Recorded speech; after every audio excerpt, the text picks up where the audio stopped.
بسم اللہ الرحمن الرحیم نحمدہ ونصلی علی رسولہ الکریم اما بعد۔ ہم یہ چاہتے ہیں کہ ہم جو چاہتے ہیں سب ہو جائے۔ ہم کیا چاہتے ہیں؟ کہ ہم جو چاہتے ہیں سب ہو جائے، اور یہ ہو نہیں سکتا۔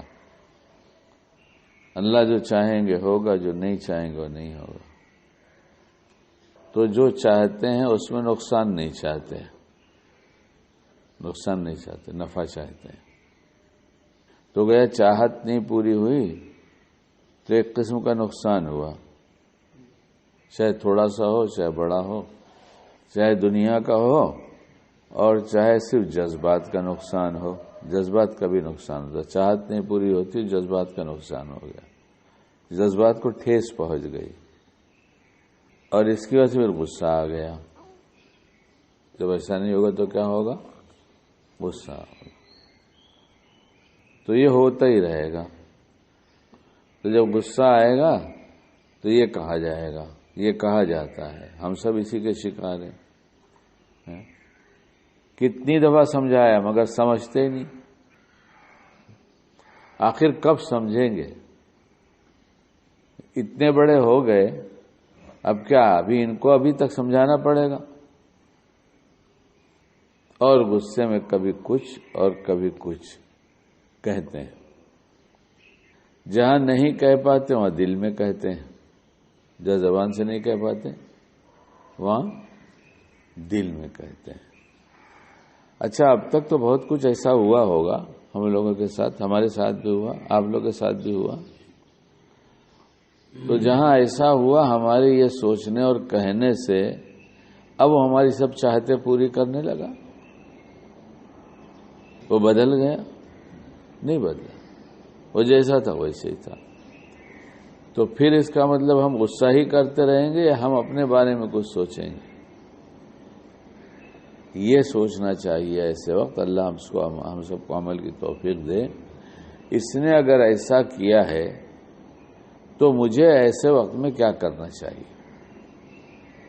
جو اس وقت کی شریعت ہو، جذبات نہیں، ہمارے معاشرے کا رسم و رواج نہیں، ہمارے گھر کا یہ چلن نہیں، بلکہ اس وقت شریعت کے اعتبار سے ہمیں کیا کرنا چاہیے۔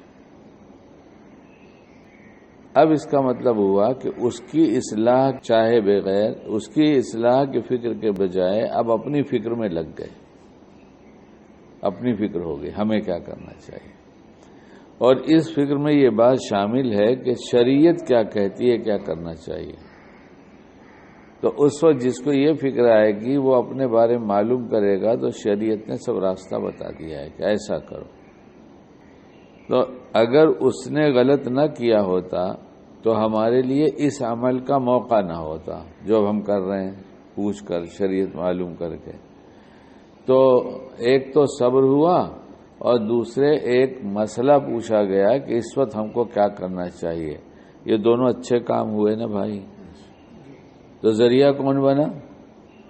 وہی جس پر ہم غصہ کر رہے تھے پہلے سے۔ تو اگر دو نیکیاں کمانے کا ذریعہ بن جائے، ابھی تو بہت ساری ہیں، صرف دو ہی نیکیاں کمانے کا ذریعہ بن جائے تو اس کا شکریہ ادا کرنا چاہیے، غصہ کرنا چاہیے۔ کوئی ہم کو ایسا کچھ کام کرے ہمارے ساتھ جس سے ہمیں 5000 روپیہ ملے، تو ہمیں غصہ کرنا چاہیے اس کے اوپر، یا کہنا چاہیے اللہ تجھے جزائے خیر دے؟